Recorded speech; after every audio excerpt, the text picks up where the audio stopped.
Welcome, brave souls, to the chilling depths of horror in detail. Today we're going to share deep woods horror stories. First story. There's an ancient evil in the forests of Massachusetts. Okay, it starts with a story I heard when I was younger. A dude goes into the forest. Manly dude. Big. Stoic. Lumberjack type. Anyway, he goes into the woods near dawn. Says he's going to hunt, cut some wood, scout the land. So he goes in, and he's in there for a while, chopping and fishing and tracking. Nearby these woods is a schoolhouse, and just down the road is a small, old town. It's summer, so the schoolhouse is empty save for the schoolmarm, who's there tending to things that need looking after, polishing the floors and furniture, trimming the weeds, washing the windows. Noon flies by, and she's outside watering the flowers and vegetables, and she hears a scream. But it's not high. No, it's low like a demon. She looks up, confused but unafraid, and sees something stumbling out of the tree line towards her. It's the lumberjack, but he looks different, wild. His eyes have this 1,000-yard stare, and he's saying something in this sing-song sort of voice. Here comes a candle to light you to bed, and here comes a chopper to chop off your head. The schoolmarm stands up and steps forward. The lumberjack is well known around town and well liked, and she's not afraid of him. She asks him what's wrong. He doesn't answer and walks right up to her, dragging his axe behind him. She places a hand on his arm and asks him again if he's all right. Again, he doesn't answer. He just starts laughing, and he takes that big old axe and swings it right at the schoolmarm, cutting her clean in two. They found him later, deep in the woods, dancing round and round with the severed top half-torso of the schoolmarm, chanting that same old rhyme. Here comes a candle to light you to bed, and here comes a chopper to chop off your head. Spooky, right? Well, that's not the only story about the forests of MA, especially the Freetown Fall River State Forest. There are many stories. Stories about mysterious murders, satanic cults, otherworldly rituals, Native American cryptids, strange lights. Stories to tell around campfires, or at sleepovers, or on internet forums. The Bridgewater Triangle is there. It's an energy vortex, or a portal to hell, or a secret government laboratory, or maybe all three. Yeah, there are a hell of a lot of stories, and you know what? I think some of them, maybe even most of them, are true. That maybe there is something out there living in those trees, something bad because my friend and I both saw something we can't explain. This is what happened. We were out in the middle of the day, trying to find a place to light up. If you're thinking that this may have somehow altered our experience, you'd be wrong, since we never got the chance to actually smoke and were stone cold sober the whole time. Anyway, picture us in the middle of rural Massachusetts, surrounded by trees and overgrowth and green. You have never been this close to nature. The woods absolutely surround you, and the terrain is vast and hilly and strewn with lakes and trees, lots and lots and lots of trees. And they're always watching, listening, waiting. If you ask me, the whole place is full of evil, an ancient sort of evil. The trees know, and they've seen shit, bad shit. It's easy to ignore the stories about these forests when you're high on cell phone service and the bright lights and loud noises of civilization. But once you're out there in the trees, you start to remember and you start to feel all that evil. So we're out in the middle of the woods, and my friend, Ethan, is packing one beside me, and I'm looking around, and it's quiet. Really, really quiet. Can't even hear any birds or planes in the sky. And it feels weird, creepy, bad. Suddenly, without saying a word, I look at Ethan, and he looks at me, and we silently agree that something terrifying is watching us from behind the trees, and start walking. I don't know what it was, but at that moment, we both felt a presence of something evil. Behind us, there's a crunching noise, then another like someone or something is following us, but the footsteps sound heavy, like a lumberjack's. We get to a clearing, and there's a loud crash, like a tree falling. We both turn. I know we should have ran, but we didn't. We turned and faced the thing that's following us. Ethan's freaking out beside me, whimpering, and I'm staring at the spot the noise is coming from. The bushes under some trees near the edge of the clearing are shaking like something's in them. And then something jumps out. A rabbit. A normal-looking rabbit. It has sleek, black fur and a bright pink nose that twitches at us. Ethan starts laughing, and I start laughing. Then, choking, coughing, wiping tears away, Ethan gets out, "Hey, W, what's up, Doc?" And the rabbit, well, it stands up on its hind legs, looks right at us and grins. Like human grins. All the teeth showing, the corners of the mouth tipped up. Ethan stops laughing and blinks. He's confused. I do too, I am too. And the rabbit, it takes a step forward on its hind legs like a goddamn human. Dumbfounded, Ethan looks at me, and I look at him, and then we look back at the rabbit. It's still looking at us, walking towards us like a tiny human, and we watch as it opens its mouth and says in a hideously mocking tone, "W, what's up, Doc?" Ethan yells, stumbles, and falls hard on his ass. The rabbit throws its head back and starts cackling. I help Ethan up, and we turn and run and run and run and don't stop until we're back inside his car. I've never run so fast in my entire life. As we're running, we can hear the rabbit behind us laughing and laughing, but it's lower now, real low, like a demon. And it's taunting us, saying things in a language I didn't and don't understand. Backwards English, maybe? Or Latin? Tibetan? I have no idea how we escaped. Maybe it let us escape. Either way, we hauled ass out of there and absolutely refused to ever go back. I don't know what to make of it. I still have nightmares about it, and Ethan doesn't want to discuss it anymore. Says it give him bad juju, whatever that means. To be fair, it's probably best left forgotten. Both of us do everything we can to avoid the forest now, and Ethan's even getting ready to move down to the southwest. But I don't know. Living in fear sucks, and I want to know what it was. A demon? A ghost? Nature spirit? Failed experiment? Fairy? Trickster? Am I in danger? Marked? Forever haunted? Will that thing follow Ethan down to the desert? Or can it only exist in forests? Should I move to? And what else is out there? Hiding in the darkness, in the shadows, in the deepest recesses of what unexplored land is left in the world? I don't know. I just don't know. What do you think? Second story. Behind the camp and through the deep woods. This is a short story. It's very simple, not that creepy. However, it is true.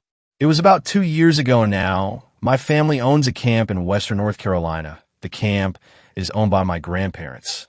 My dad and I were over in my grandparents' house on the camp property for dinner. My dad decided to go to the meadow with the dogs and walk them down the trail we like to call Deep Woods. No one really knows why it's called that. The camp itself is full of mysteries and oddities. According to my dad back in the early 90s or late 80s, they were clearing out an area by the waterfall, and it turned out to be a quarry that was abandoned. We had tombstones down there not yet finished by the Smiths. We have them propped up next to the waterfall now.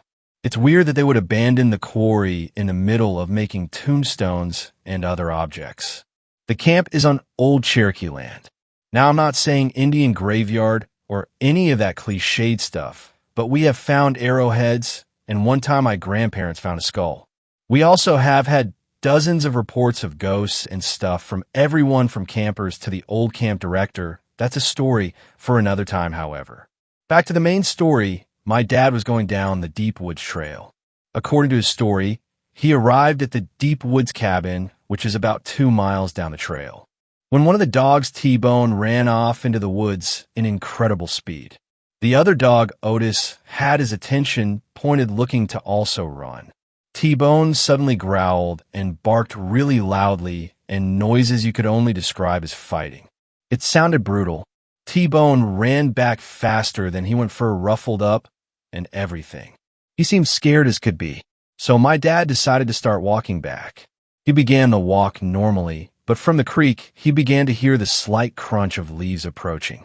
He initially assumed it was a squirrel or other animal, but the crunch sounded too hard. He kept walking normally. The footsteps seemed to be furthering away. However, it was not long before the footsteps began to grow closer and closer. The dogs began to freak out. They seemed scared as hell.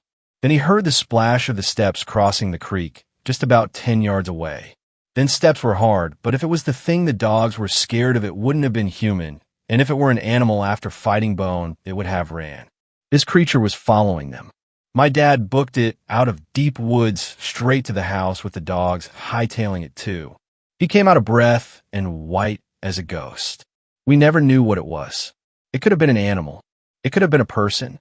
Whatever it was, it could be still out there. With our camp being so haunted and us seeing shadows and stuff out in those woods, it wouldn't surprise me to be something well unexplained. It is unknown what happens in our camp in the woods. Third story. I climbed a staircase in the woods, and things have gotten weird. I live near a bunch of woods. Not exactly a rural area, but on the edge of a city which turns into woods. You have to cross a small abandoned railroad track over a small waterfall to get near the actual train tracks. I would walk down the track for a certain amount of time and just cut off into a random part of the woods. Walk a little and walk back. I'd walk hours out sometimes. I do this because I don't have friends and have grown really fond of nature. I won't say the location, but it is in the East Coast. After some time walking, I found what looked to be your typical walking path in the woods, so I strolled through there. Walked for about 15 minutes on the path and found a clearing in the woods with a staircase. Just some regular, mossy stone steps. They were curved as well. Must have been about 15 feet high. But the weird part was there was no foundation or anything. Maybe a piece of art? At this point, I was far from civilization. I didn't think anything of it, so I walked around it checking it out, took some pictures, and climbed to the top of the step for the view, but all I could see was trees. I wanted to mark the location, but I had no connection, so maps wouldn't open. It got boring after like 5 minutes, so I left back on the path. I thought I took the wrong way because it was about 15 minutes walking there from the track, but it took a little over an hour to get back. It horrified me because I thought I got lost, but after freaking out for 30 minutes, I was back on the tracks and went home. Nothing weird happened until I got home and looked at the pictures. But the stairs weren't in the pictures. Fear sets in because the pictures of what were supposed to be stairs was just woods. The stairs from the pictures were literally gone. I jumped on the internet to search what they may have been built from, but couldn't find anything except Reddit articles. And that's when I got really scared. Nothing happened to me except me probably getting lost and the pictures, scary as it is. I did what I do best and try to forget about it. This was a few weeks ago. I'm posting because since then I've slowly developed extreme anxiety and severe depression. Suicidal kind of depression. My girlfriend's on the verge of leaving me because I'm so angry at nothing. Short-tempered. I don't know what to do. I feel weird lately, almost like I'm in a dream. Everything's foggy and unrealistic. And I also get these episodes where I get hot, dizzy, and start to see black for a few seconds, but doctors chalked it up as anxiety. But that staircase hasn't left my mind since. Everything's getting worse. I'm not myself anymore.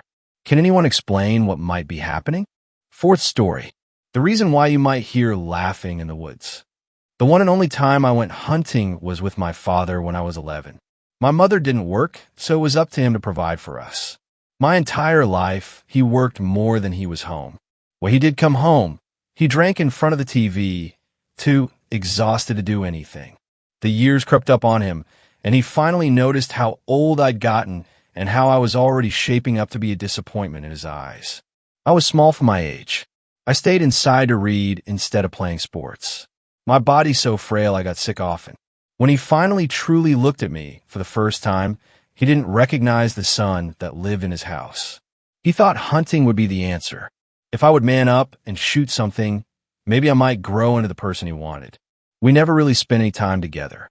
Out hunting with my father felt like being stuck inside the forest with a stranger. What kind of person even enjoys camping? Was I missing something? I nearly got eaten alive by bugs. The humid and cloudy weather didn't keep them away, only making me even more miserable. My father kept sipping away at a steel water bottle I knew didn't have water inside. Without it, he never would have lasted the day. We caught no fish at the lake for lunch the first day. Trying out luck, we went into the forest trying to shoot something for dinner. We packed something to eat, but not much. My father worked hard. However, he was supporting all three of us on his own. I knew it would be 4 of us soon. My mother hadn't told him yet, and I wasn't sure how he would take it. I really prayed she would leave him, as heartless as that was to hope for. We could go to my auntie's house so my father could be alone, maybe retire in a few years without having to worry about supporting a family. Even as a child, I could see how much his job broke his body a little more every day. In my mind, my mother didn't have any kind of feelings for this stranger. Instead of going outside playing with neighborhood friends, I worried about my family's future. In the woods, hunkered down, my father waited for something to come into his sight. For the first time, he made the attempt to talk with me and teach me things. After a while, when he thought I could be trusted, he placed a rifle into my hands and let me get into position. It was far too big for my short arms and little hands. I feared if I fired the recoil would break my shoulder. I didn't know the first thing about guns. In the movies I'd seen, they always had a powerful recoil. Line it up. Our dinner is over there. My father whispered in my ear. While I worried and fretted, a rabbit came into a clearing. He spotted first. Looking through the sight, I went through everything I just learned. I only needed to pull the trigger. Such a simple little thing. My father would teach me more things patiently and be proud of me. The first hunting trip with his son would become a cherished memory. It did not go like that. I froze up. I just could not shoot the rabbit. Aside from not wanting to kill another living creature, I felt like if I shot it, I would be living a lie. My father would try his best to act like the person he should be, teaching me how to skin the rabbit and how to cook it, but he would not actually care about me. He never did. This trip would never turn into a family relationship he wanted. The small rabbit jumped off and out of sight to become a meal for something else. I eased up the gripe on the rifle the moment before it was snatched from my hands. My father shot at the rabbit, now hidden in the bush, face in a rage. "Why didn't you shoot it?" He hissed at me. When he got angry, his voice got low. He was never the type to yell and scream. I wondered if he did shout at me, I might be less scared of him. Whenever I had a nightmare, it always the same. My father sitting in the living room in the dark staring at the TV. I stood in the doorway looking at him, just waiting. The waiting crept dread into my bones. I hated the waiting. I wished he would just finally scream at me. I couldn't stand his silent rage any longer. "Go back to camp. You're worthless." Those words should have done nothing to me. After all, this man wasn't my father. Not really. He was a stranger. And yet, I felt my face redden in shame. I still didn't entirely regret not shooting the rabbit. I went back to the camp, try to make myself useful. I collected firewood. I tidied up and did anything else I thought might make my father happy. I heard a sound of a truck. We parked pretty close by, and my stomach sank at the thought of him just leaving me here. But our gear cost a lot of money. He would leave his son in the woods, but not things he worked hard for. For hours I was alone in the tent. I brought a book along. I nearly finished it by the time my father returned. He smelled drunk and like fast food. I knew he'd gone into town for supper and a few drinks alone. I'd eaten a hot dog and a handful of marshmallows. The arrangement was fine by me. The rest of the night he spent, but the fire silent, drinking his not-so-hidden vodka stash. The scene identical to how he spent time at home. So silent, just looking forwards yet not taking anything in. He stayed outside even after night fell. I went into our tent, trying to sleep, finding it impossible. I thought about how things would change when my new sibling came, if they ever made it to that point. I fear my father may make certain he would not have another mouth to feed. I wanted nothing more to get away from that man, even though, in a way, he had never done anything to me. The nothing scared me. The nothing made me feel as if something was coming. At some point I'd fallen asleep. Rustling outside woke me up. In my drowsy state, I sat up hearing my father's voice outside. "Take him. Please, not me." He was crying. The man I didn't know a thing about was crying. His voice was faint, as if far away. More begging and pleading until I heard something that made me scramble into the corner of the tent. He finally broke the silence, and the noise I've always dreaded came. He screamed, and just kept screaming as if his life depended on it. Clutching my knees to my chest, tears came to my eyes as I could do nothing but listen. Cracks from the rifle came. Whatever he was firing at, he missed, or it didn't care. The entire exchange only took a few minutes that felt like years. Finally, his voice drifted away as if he was being dragging at a fast pace. At first, I wanted to stay inside the tent until morning. I sobbed hard until my throat felt raw and eyes hurt. When my crying spell stopped, I decided to see if he dropped the rifle. I would need a weapon until I could leave when dawn came. I unzipped the tent only enough to peek outside. The dying fire did not give enough light to see by. I needed to go outside. Finding a flashlight, I carefully got out of the tent, hyper-aware of every sound around me. Scanning the ground, I saw the hot dogs were still where I left them. If my father was attacked by a wild animal, why didn't they take these as well? Did the smell attract something, and it decided a full-grown man would be a better meal? I saw no sign of the rifle. Only tracks in the dirt where my father made his last stand. I felt sick because I realized he was coming towards the camp instead of the truck when he got snatched away. He either tried to save me or wanted to use me as bait. Neither idea made me feel better. Thinking the truck would be a better place to wait until morning, I started to look around, trying to find the trail towards it. I stopped when I heard a voice. Please, not me. Help! It sounded so hurt and awful. The last word was choked out, making it hard to hear, but I knew that was my father calling out. For the first time in my life, he was trying to reach me. Abandoning the idea of the truck, I foolishly turned away and towards the voice. For hours I walked in those woods, getting hopelessly lost. I felt sick with fear. Anything could be in the dark, and I only had a small flashlight to protect myself. Whatever took my father easily overpowered a full-grown man. I didn't have a chance if it came across me. I let my emotions take over and it might get me killed. Then again, I was only a child back then and really shouldn't be too hard on myself. Please. The voice came from close by. Very low and raspy, but still my father's voice. I had been walking for hours at that point. My small body wasn't meant to move this much in the cold, wet darkness. I felt a fever already coming and wasn't thinking clearly as I walked toward the voice. I didn't even consider it, maybe someone else aside from who I wanted to find. Coming into a clearing, I started to look around frantically with my flashlight. The small beam of light landed on something that made me choke on air. Someone killed a deer, skinned it, and hung it from a tree. In the darkness, that was what it looked like. I knew what a skinned deer looked like. It was what my mind wanted to see. The kill, so fresh blood, still dripped down onto the grass. I couldn't stop myself from starting to take shorter and shorter breaths when a whisper of a thought came to my mind. That the body wasn't a deer. That's not him. I said out loud, only to myself. That's not him. That's not him. It's a deer. It's a small, deformed deer with small legs. Unable to stop myself, I suddenly hunched over and threw up my meager meal from hours before. Mostly bile that stung my throat. Seeing such a ghastly sight in the dark made me completely snap. Instead of screaming, I started to laugh.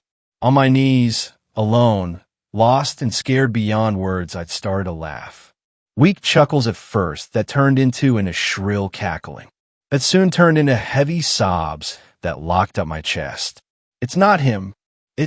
I was sobbing, holding myself, not being able to look at the body in front of me. After getting another few glances between tears, I saw how different their legs were compared to what deer legs should look like. I only held on to some hope it wasn't my father skinned and hanging from a tree because I'd heard him a few minutes before entering the clearing. The kill was fresh, but skinning took a while even if you knew what you were doing. In the next few moments, I saw why my hope was unfounded.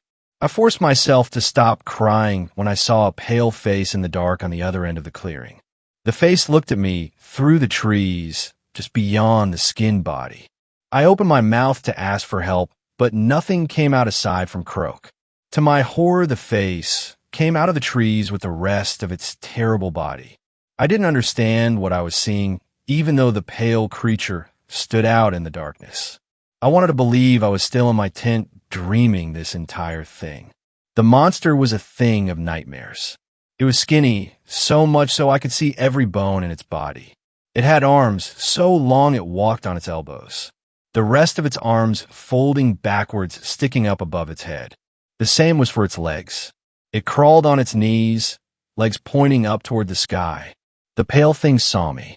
Inhuman sunken eyes on a flat human-shaped face. Standing up, I thought I could run. It was still a few feet away, and judging from how deformed its body was, I doubted it could move very fast. I only got to take a single step back when it raised an arm. The rest of its arm snapped forward, easily covering the distance of the clearing. I'd assumed it couldn't reach forward with its entire arm because it was bent back, but I was mistaken. Twisted fingers grasped the front of my shirt. I was dragged forward too in shock to do anything. Raising me up, I met those horrible black eyes. The smell of rotted breath nearly made me pass out. I was so small and frail, I could do nothing to fight against this monster. Most likely my father was dead. It would skin me and eat me, and I couldn't do a damn thing about it. The whole situation was so bleak, I surprised myself over what I did next. I started to laugh again. The monster's features twisted in one of confusion. I still laughed until tears came back to my eyes. And that thing, whatever it was, copied me. It laughed my own voice back towards me. We both laughed until I physically couldn't any longer. I wish I had an explanation of how I escaped from that creature. The memories end in darkness at that point. I was told later that I'd been found on a hiking trail a week later, nearly starved to death. Even after my body recovered, my mind did not. Everyone assumed I'd kill my father in those woods, and the event just broke me. I would like to believe that, and the creature I'd seen wasn't real. I didn't remember the 2 years after I had been found. I ate and slept, not doing much else. One day, I weakly laughed at a joke I'd overheard. When the doctors found out I would react to any kind of comedy, they were able to get me to laugh myself back to a new normal. I remembered seeing that monster in the woods. Then I was with my mother and a new little sister. No memories in between. I haven't yet told her about that creature. They found some rope with my father's blood on it. However, they didn't know where his body was, or even how I got up into the tree to tie up that rope to start with. The case was still open and would be for the rest of my life. I still want to warn people about that thing in the woods. I'm certain it's still out there waiting. I don't know why it let me go. Maybe it was thankful I'd given it the perfect voice to lure in others towards it. If you hear a child laughing in the middle of the woods, don't go towards it. That's the time to leave. Fifth story. I heard the last words of the woman in the woods. My hometown of Cedar Creek, Colorado, had a woman who everyone loved to hate. Her name was Ms. Gatlin, and she was both my elementary school's janitor and the scapegoat for all unfortunate events around our town. The Cedar Creek elderly despised her for having a son out of wedlock, and the town parents scorned her for giving said son too much freedom, a parenting style which had supposedly led to his death at the hands of our town's eponymous river. As for the children of Cedar Creek, we didn't care at all about social conventions or parental negligence, but we all agreed that Ms. Gatlin was an ugly lady, and that was enough to warrant our cruelty. My best friend at the time was a curly-haired menace to society named Isaac who, by 5th grade, had established himself as a ringleader amongst the neighborhood boys. He did his best to inconvenience Ms. Gatlin, though his pranks did little to rattle her. If we spread rumors about her poor hygiene just within her earshot, Ms. Gatlin didn't bat an eye. If we released bugs inside her janitorial closet, she'd calmly sweep them outside. If we stuffed rotten food inside her locker, she'd clean it out quietly and without complaint. Our usual tricks never worked on Ms. Gatlin, and all of us unimaginative kids were stumped by how to best a woman whose job was to clean up messes of all kinds. In my last year of primary school, Hanukkah fell a week and a half before we were dismissed for winter break. All of the Jewish children thoroughly enjoyed showing off their gifts to the rest of us, who had to wait an eternity for our presents. Thanks to Kim Possible, Spy Kids, and Totally Spies, every kid in Cedar Creek was obsessed with espionage, so Isaac's gift of a Spy-Tech kit for kids made him even more popular than usual. Most of the kit was cheap plastic junk, but there was a small spy radio that seemed very well manufactured. It consisted of an earpiece and a button-sized microphone that was supposedly capable of transmitting audio up to a radius of 5 miles. Isaac, myself, and the rest of our crew spent most of the week before winter break running around town and testing the capabilities of the device. The audio quality was surprisingly good, although the earpiece and microphone could only be separated for about 3 miles before the sounds became too distorted to understand.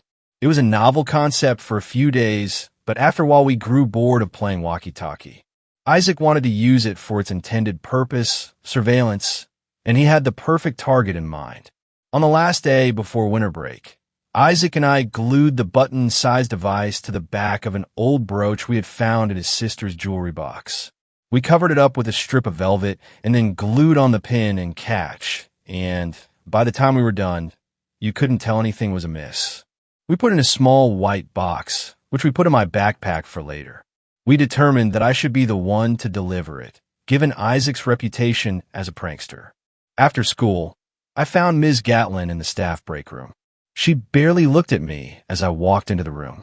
I noticed, along the far wall of the break room, a wall of cubbies, each one marked with the name of a staff member. All of them were filled with gifts and letters, presumably from parents or other employees at the school. All of them, that is, except one. "You can't be in here, kid," Ms. Gatlin said to me in her gruff voice. I know. I swung my backpack onto my stomach and fished around for the box. It had gotten a little banged up in my bag, but I figured she wouldn't really care. I procured it and held it out to her. "But I wanted to give you this before the break." She stopped packing up, turning fully toward me. For a long moment, she just stood there, staring suspiciously at the box. Setting her bag down, she took a few steps forward and grabbed the box out of my hand. She gave it a slight rattle and then opened it slowly. When she saw the brooch, she gingerly took it out of the box and turned it around in her hand. Then she paused again, looking between the glittering, fake emerald and me. "It's not new, sorry. It used to be my mom's." I told her, going off of the script Isaac, and I had conceived to add more authenticity to the handoff. "She doesn't wear it anymore, but I thought you might like it." Ms. Gatlin kept staring at me, her expression unreadable. I half expected her to chuck it into the garbage bin in the corner of the room, but to my relief, she gave me a single nod. "Thank you," she said, and pinned the brooch onto her cardigan carefully, like it was a precious gem and not some cheap hunk of plastic. I gave her a smile that she did not return, and then she shooed me away. Isaac was waiting for me in the woods outside school. I flashed him a thumbs up, and he slapped my back twice in congratulations. He pulled the earpiece out of his backpack and held it between us. I put my ear next to the speaker and was delighted when I could hear movement. The sound was slightly more muffled now by the velvet backing, but the audio quality was still really good. We heard the sound of snow crunching under Ms. Gatlin's feet as she walked herself through the woods home. We listened giddily for a few minutes, then raced back to my house to celebrate our success with hot chocolate. Since we had the attention span of two 10-year-old boys, we forgot about our triumph until just a few minutes before Isaac's mom came to pick him up. When I remembered, I pulled out the earpiece, which we had decided would live at my house since it was closer to Ms. Gatlin's, and listened. More than last year, but not as much as the year before last. What do you think about it? Do you like it? Can you feel it? I see. Me personally, I've loved it since I was a little girl. It falls so prettily. What the heck is she saying? Isaac asked me, as if I had any clue. The better question, in my mind at least, was who the heck was she talking to? She had no kids or husband and didn't have any friends as far as I knew. "I don't know," I said. "She's talking about snow, I think." Though the question, "Can you feel it?" seemed an odd thing to ask anyone. We sat there listening to her talk for 5 minutes straight. I'd never heard Ms. Gatlin talk that much in my life, even though I'd seen her most days since I was only 5 years old. Looking back, I'm not entirely sure what we had expected, but it certainly wasn't a monologue of that length. We strained our ears listening for another voice, but heard nothing. Maybe she's schizophrenic? Isaac volunteered. I had no idea what that was, but I trusted his authority. His mom showed up to take him home, and I turned the speaker off to walk him outside. After that, every once in a while, I would turn the speaker on and listen. It seemed that no matter the time, be it early in the morning or late at night, Miss Gatlin was always talking. She talked about all kinds of things, everything from clothing to stocks to the weather to politics. Sometimes she prayed, talking so quickly and quietly that I could only make out one out of every 5 or so words. She apologized often and spoke constantly of a promise. Sometimes when I turned on the speaker, all I heard were sobs, and sometimes the conversations were so strange that I couldn't make heads or tails of them. A young woman smiled at me today at the grocery market. Isn't that just the sweetest thing? I felt like it's been so long since someone smiled at me like that. Yes, I know she was just doing her job. Probably doesn't even know my name. Oh, how hard this has been, how lonesome. But I'm so very close to the finish line. I won't break my promise now. A few days before we returned to school, Isaac and I made the trek over to her house in an attempt to figure out who she was speaking to. I had seen her house a few times before, and each time I was taken aback by how small it was. Isolated and weathered, her home stood at the edge of the southern woodlands on a large plot of land, off of a street with very little through traffic. I remember standing on the side of the road with Isaac, staring at the shack-like house, which must have only had room for a bedroom, a bathroom, and maybe a tiny kitchen. There's no way anyone else lives there, Isaac said after a while of standing and staring. We were too far away to peer in through the windows, but we were also too afraid to venture any closer. She's either a witch, or she's just some sad, ugly old lady who went crazy from having no friends. Isaac got bored quickly, so we left not too long after that. After we had made our way partway down the street, something compelled me to turn around and give the house a final look. When I did, I saw the unmistakable shape of Ms. Gatlin standing on the porch, staring in our direction. I turned away and grabbed a hold of Isaac's arm. "She's watching us," I whispered to him. His eyes grew wide. "Shit," he said. "Should we run?" "No, that'll look suspicious. Let's just keep walking." We walked until we were out of eyeshot, and then we ran all the way home. I'm not quite sure what spooked us so badly, but for some reason, even when I was back in the safety of my own home, I couldn't shake the feeling of eyes burrowing into my back. And soon they'll all be coming back. It's hard seeing them sometimes, knowing my Oliver was among them once. Sometimes I think I see him. At least it'll get easier soon, thanks to you. By the time we went back to school, my friends had grown bored of the spy gear. I volunteered to return Isaac's speaker, but he said it was practically useless now since we couldn't retrieve the microphone. Surprisingly, Ms. Gatlin continued to wear the brooch every day. It was always pinned to her non-work clothes, so the only time she was unbugged, as Isaac put it, was when she was in her janitorial outfit at my school. Seeing her guard the brooch so carefully made me feel kind of bad. Was it the only gift she had gotten for Christmas? Was it the only gift she had gotten in the past decade? Maybe she wasn't a witch or crazy. Maybe she was just lonely and had learned to cope by talking to herself. Months passed. Isaac and company, finally coming to terms with the fact that they would never get the rise they were looking for out of Ms. Gatlin, moved on to terrorizing a curmudgeonly old man who lived across from Cedar Creek Elementary and was always yelling at kids for one reason or another. I was happy for Ms. Gatlin. One day, in March, I found her sitting on a bench at the edge of campus during lunch. I took a seat next to her, not expecting much. She took one look at me, then fixed her gaze back at the sad-looking sandwich in her hand. "What do you want?" she asked without looking at me. "Nothing. Just wanted to sit here." She picked at the sandwich. "We're not friends, kid." "I know. You don't have any friends." "That's right," she nodded. "Maybe one day, though," I said, and to my surprise, she laughed. I didn't even realize she was capable of laughing. She looked at me properly for the first time in our brief conversation, and I noticed that she was smiling. It was an unpracticed smile, but a genuine one. "Yeah," she said, "maybe one day." Ms. Gatlin packed up and headed back to the school building after that. She left a bag of mini Oreos on the bench next to me. I think she did it on purpose. I grew accustomed to checking up on her every now and then, listening to her conversations with herself. Sometimes it almost felt like she was talking to me. Looking back on it now, I realized what a little villain I was and what an immense invasion of privacy I was committing. I wish that I could take it back now, especially considering what happened next. Friday, May 17th marked the 10-year anniversary of Oliver Gatlin's death. I kept an eye on Ms. Gatlin throughout the day, but she didn't seem any more dejected than usual. Maybe things were finally looking up for her. In any case, although I hadn't checked in on her for a while, I decided that evening to see how she was doing. My parents were gone for the weekend, and I was only allowed to stay at home alone if I stayed inside the whole time, so I had nothing better to do. Not long after sunset, as I lounged on the floor of my bedroom, I turned on the earpiece.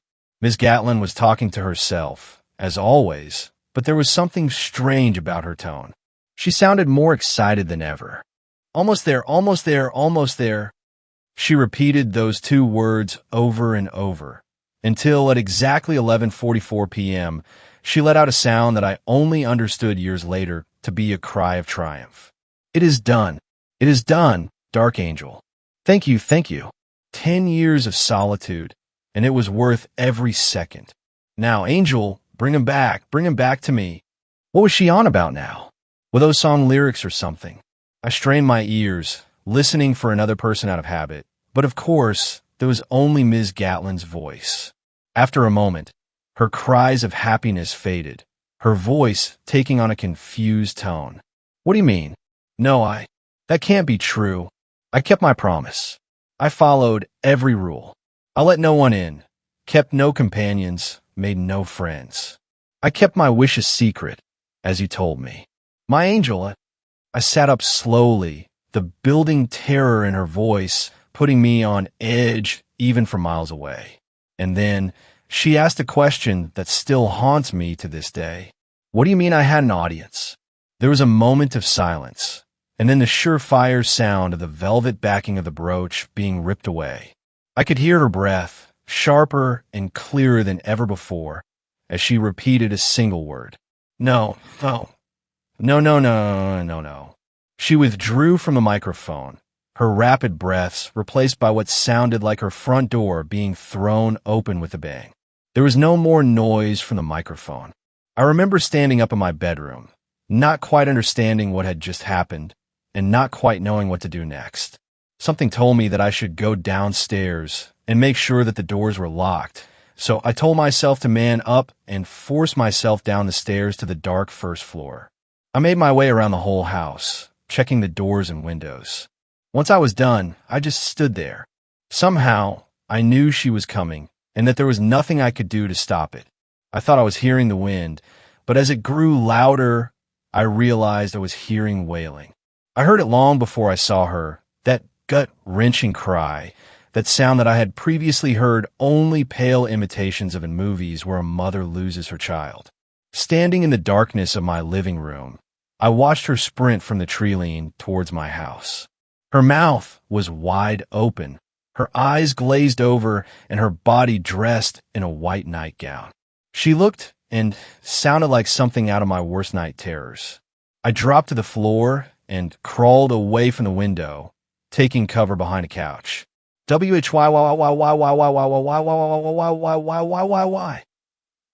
She howled, her mournful voice rising and falling as she ascended the steps to my front porch and slammed her fist against the door. Why? I needed to get to the phone, but the house phone was right next to the widow, and I was petrified. She hit the door so hard, I was afraid that the hinges would give way.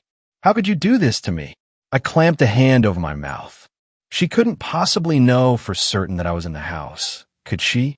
The origin of the wailing shifted as she rounded the wraparound porch, the heavy knocks of her fists against the door giving way to the thudding of her shoes on the wooden porch floor. I stuck my head around the couch and saw no one at the front window, but when I looked to the side window, I saw a face hovering inches from the glass. I screamed at the top of my lungs as her fist came into contact with the glass, shattering it. I was so horrified by the rain of blood-speckled glass that I almost missed the sight of a shotgun scabbard strapped to her torso. Certain I was about to die, I screamed to her to go away, to leave me alone, and she screamed right back at me, asking me questions that I didn't understand. Dogs had begun to bark at the commotion, and my next-door neighbor's porch light turned on. "Please just go away," I shrieked as I finally found my footing and raced to the phone. I grabbed it from its holder, started to type 911 as I decided whether or not I should risk running to the neighbor's house. When I looked at the broken window, though, she was nowhere to be seen. The wailing had rescinded, growing fainter and fainter until I couldn't hear her at all. I stood there dumbly until the sound faded entirely, my hands shaking. She was gone, I was sure of it. Should I still call emergency services? After a moment, I heard another, fainter sound and recognized the statusy audio immediately as a transmission from Isaac Spy Gear. I raced upstairs, still clutching the phone, and grabbed the speaker from the floor where I had dropped it. I pressed it against my ear, listening to the faint sound of a familiar voice. "I hope this was worth it, kid," it said calmly and coldly. "I hope you and your friends can laugh about this." I heard a bang, and then I heard nothing at all. It took 2 weeks for the police to find her body. Her final resting place was deep in the woods, under a thick shroud of junipers not far from the banks of Cedar Creek. As her face was mutilated beyond recognition, her body was identified by the shotgun lying beside her. They say that, although she was covered in enough blood to entice every animal within a 3-mile radius, her corpse was untouched by the beasts. Even the insects seemed hesitant to feed, and the fungi slow to grow upon her body, as though even the lowliest creatures feared contamination by the lonely woman in the woods. They did not find a brooch on her person. 6th story, The Deep Woods. My name is John. When I was a kid, I lived in a quaint little town in Michigan with a group of friends whom I saw on a nightly basis. Our summer days were packed with adventure, sports, and all-around fun. However, things in that town just weren't right sometimes. This is the story of a wooded area just behind my house and what we found within them. My backyard was large, and behind us there was a relatively large wooded area. A hike through the woods from my backyard out to the other side, where a busy road cut through them, would take you about 10 minutes. Of course, if you walked one direction long enough, it would take you to a busy road, so there was never a threat of getting lost. But many rumors surrounded the woods. Tales mostly cooked up by the kids in our middle school, but that didn't make living right in front of them any easier. My backyard scared me at night, probably even more than my basement did. It wasn't always that way, though. I used to explore those woods fearlessly and eagerly, my sense of adventure always brightly burning. However, I started to see things back there, little things that were probably just animals, but that's not where this story begins. It begins with the man in the hat. The man in the hat showed up on a night like any other. It was a hot summer night, and a few of us were out skateboarding in Jimmy's driveway. It was Jimmy, Rochelle, Claude, and I that night. Steve-O was grounded, and Sammy and Cody were playing a video game, claiming it was too humid out. So the 4 of us were skating outside, the night young. It was around 9 o'clock, and the sun was just about all the way down. The street lights bestowed us with enough sight that we were still grinding Jimmy's new rail. We'd been skating since after dinner, when we started talking about the Deep Woods, the name assigned to the woods behind my house by the local kids. We started telling stories we'd heard at school, and I guess Rochelle was feeling pretty bold. "You guys want to go out in the woods?" Rochelle asked, a sly smile on her face. Truth was, it sounded like a blast. We were all really good at scaring each other and getting all hyped up. It was pretty much immediately unanimous. Claude always had to prove how much a man he was to everyone, and Jimmy was always down if I was. So we helped Jimmy put his rails and ramps away before putting all of our boards in his garage and headed for the deep woods. I opened my gate and closed it behind everyone. "John, go grab your flashlight," Jimmy said, turning to wait for me. I nodded and hurried back around the side of my house to the garage and made my way past the bikes to the old cabinet where we kept everything. After finding the flashlight, I hurried back to find Claude and Rochelle already over the fence. Jimmy was waiting patiently near the fence for me. I jogged across the backyard, Jimmy after spotting me, climbing the fence and hopping over. I tossed the flashlight over the fence and jammed my right foot into the chain link fence, pulling myself up and over it, careful not to snag my clothes on the top with the wires twisted into Ys. I dropped down and Jimmy handed me the flashlight, which I promptly turned on and washed it over Rochelle and Claude, both of them with wild, excited eyes. This may come as a shock to some of you, but we had actually never done this before, creeping through the deep woods at night. With all the rumors that floated around it, you'd have to be crazy to not be just a little bit scared, and we were only like 10 to 11 years old at the time, so we believed a lot of stuff that we probably shouldn't have. I might not have been so scared if my parents were nonchalant about the woods, but even they expressed a bit of caution about them. The fact was, while none of us had brought it up before, I think we all secretly wanted to do this at some point. So here we were, the pall of darkness that smothered the world around us, only my flashlight to pierce through it. The four of us moved together deeper into the woods, occasionally jumping at the sudden movement of an animal.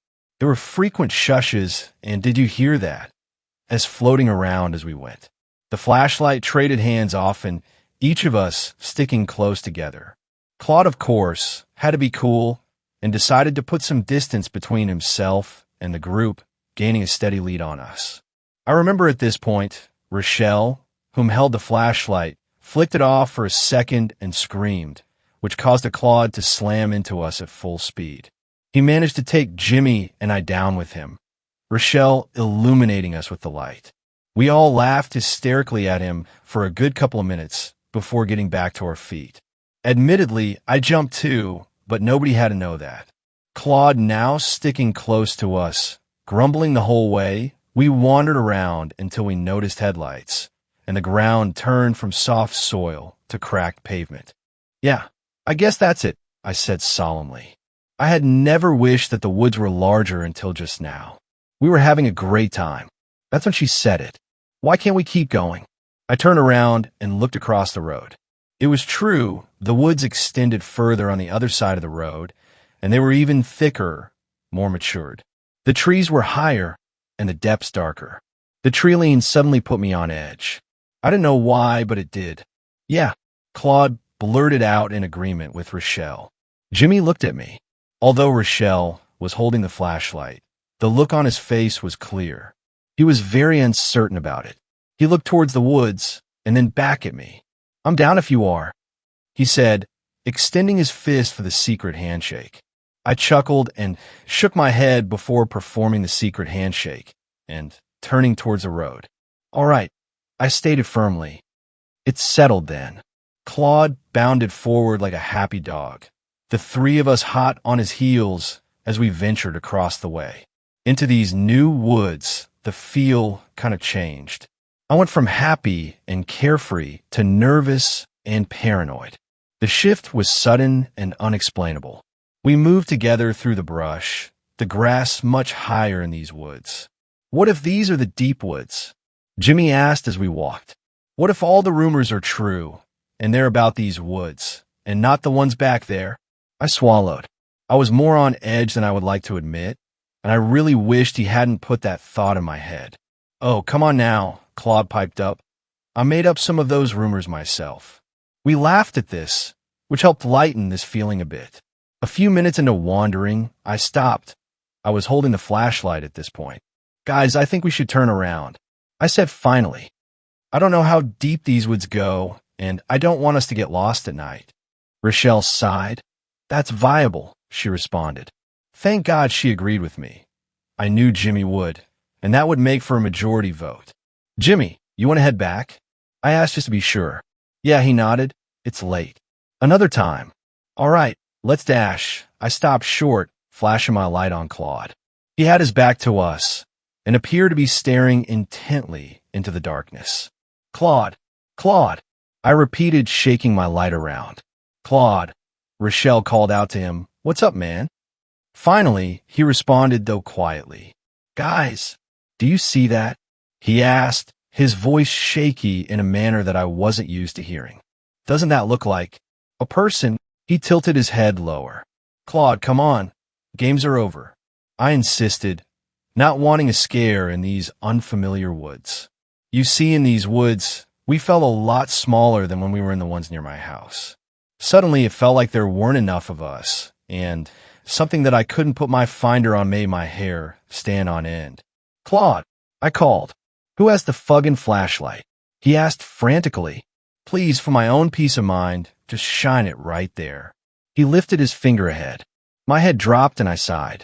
"Fine," I stated, "if it'll get this out of your system." I lifted the light to the area he indicated and froze. It definitely did look like there was a man standing there. I was short for words. I held the flashlight steady as we all analyzed the figure. "I don't see it," Jimmy whispered as he took a couple of steps past me. I lifted my finger along his shoulder so he could see down my arm like the scope of a gun, my finger the sight. I handed him the flashlight. "Right there," I whispered, outlining the contours of the silhouette with my finger. "It looks like he's got like a bowler's hat on." Jimmy squinted his eyes as he tried to make it out. When finally, whether he did or didn't see it, he nodded. "Yeah, I think I see it." "Weird," Rochelle commented. "You ever stare at something in the dark long enough that it appears to move a little bit? Like you think you see something long enough that it starts to shift around in place, moving more and more the longer you stay fixated on it. And in the morning it was just a coat? Well, has the thing you're fixated on ever shot from its position at breakneck speed and leaped away into the night? No, it had never happened to me either until just that moment when all hell broke loose. It moved faster than any man could possibly move and put the fear of the devil right in us. There was screaming, commotion, the flashlight bouncing around, panic, dread, and an indomitable urge to escape the woods no matter what the cost. I hit a couple of trees as I ran, but they didn't deter me. I heard my friends running behind me, but to me at that moment, it was that thing hot on my heels. I hit the pavement and nearly got run over by a car as I darted over the road, followed closely by the rest. I stopped at the Treeline to turn around just in time to see Claude trample over me for the second time tonight, followed by Jimmy and Rochelle, neither of them with my flashlight. We stopped at the Treeline, panicking and holding each other as we looked back across the road. "Holy shit, dude, holy shit. Oh my God, what was that? Did you see how fast it moved? Holy shit. I dropped the flashlight, I'm sorry." So many things said at the same time, all with Claude slewing obscenities over top of it all. We hurried back to my house in the dark, all huddled together. It was only a 10-minute walk, but it felt like we walked for hours. When we finally hit my fence, we hopped it and ran back to the safety of the streetlights in front of Jimmy's house. We all sort of just stood there trying to make sense of what we saw, but nobody could arrive to any conclusions. But we had a bigger problem than that. We dropped my flashlight out there. It was an expensive light that my dad expressly forbade me from using, though I did it all the time anyways. I would have to go back for it, but I never wanted to set foot out there again. I just decided that I would pretend I never touched the flashlight and act clueless as to how it went missing. We sat on the curb for the remaining 20 minutes of our night, discussing what we saw before we had to go home. We all saw different things, but there was one thing we could all agree on. It was Man with a Hat. Thanks a lot for watching the video. Till the end, subscribe to Horror in Detail for more videos. Drop your suggestions in comment section.